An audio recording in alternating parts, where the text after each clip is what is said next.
Welcome to Teaching Truth. Dedication, dedication, dedication's all you need. Words that were sung by Roy Castle and played by him on his trumpet at the conclusion of every Record Breakers programme on TV. Record Breakers, as some of you may recall, was a programme that was presented by the late Roy Castle. Roy was a Christian and a member of Gold Hill Baptist Church in Buckinghamshire.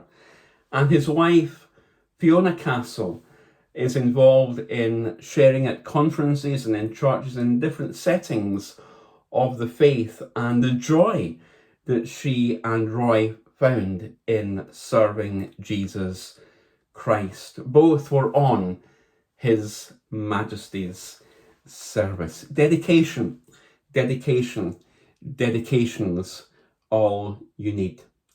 And dedication was all that Daniel needed. And today in our reflections, as we think of a historical day, this historical day for Daniel, and indeed in the history of the Jewish nation, as Daniel emerged unscathed from the lion's den, we want to think about the dedication that Daniel had.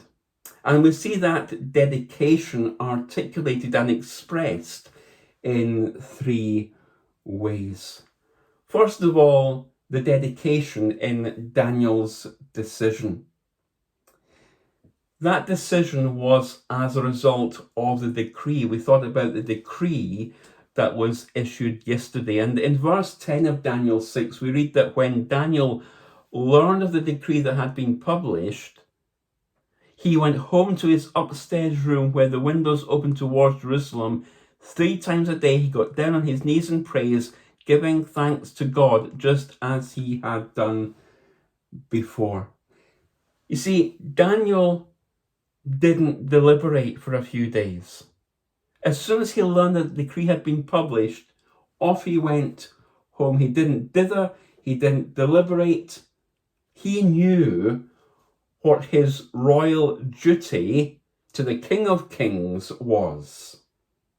And if we are being challenged to do something for God, to be on His Majesty's service, we, like Daniel, ought not to delay, for delay is in effect denial.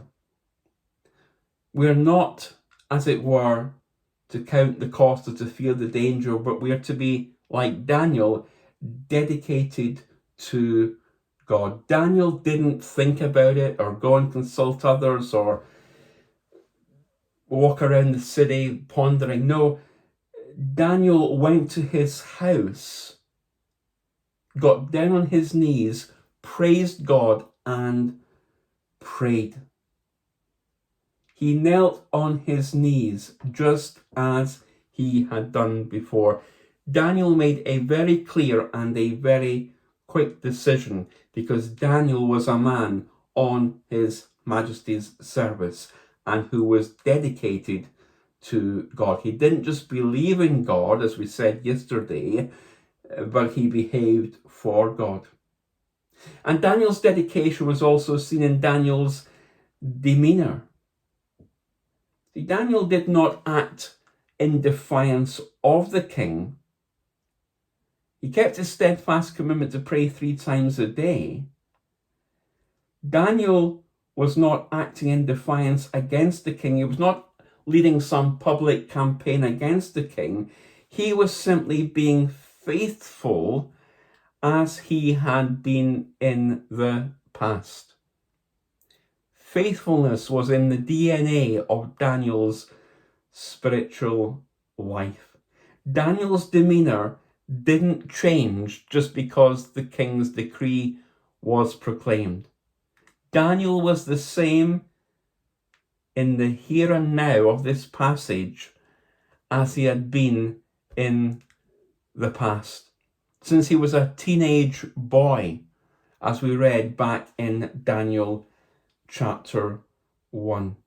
Daniel was not arrogant, nor was he brash, but Daniel was faithful and humble and courteous, and we ought to be also, to have a faithful and humble demeanour before God and before others. And also Daniel's determination. His faith was steadfast. Daniel didn't waver, his actions were consistent, and his prayer life was faithful. I see overtones here with the life that was of Her Majesty Queen Elizabeth II. A steadfast faith, actions which were consistent, and I believe a faithful prayer life. Daniel was determined to pray and to serve God. Daniel wasn't knocked off his perch, as it were, because he was going to face a den of hungry lions. It would have been so easy for him to, as it were, become undetermined, to say, well, you know what, actually, the heat's getting too hot in the kitchen. I'm out. I'm going to face a den of hungry lions. No, I'll not bother praying. No, Daniel was still determined. And let me just say this by way of a challenge to myself, as a challenge to you.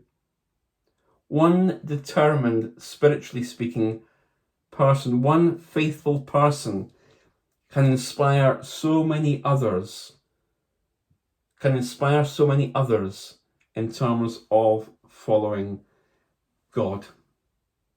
Ian McCulloch, my Sunday school teacher, was faithful and determined, and he inspired me, and I know of others whom he inspired also.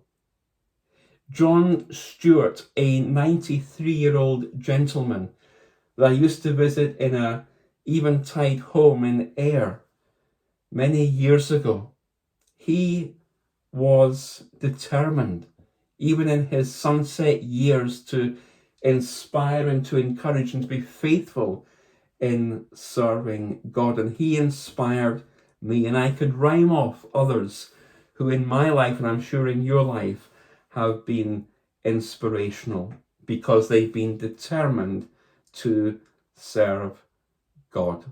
Our determination can help so many others around us to be faithful, and as a result of being faithful, being fruitful. Daniel was dedicated. Daniel was dedicated to serving God.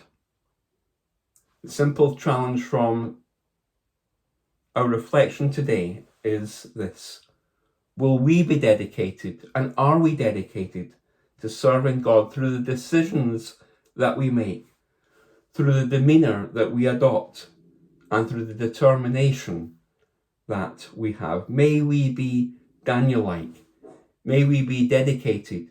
May we be those people who are on His Majesty's service.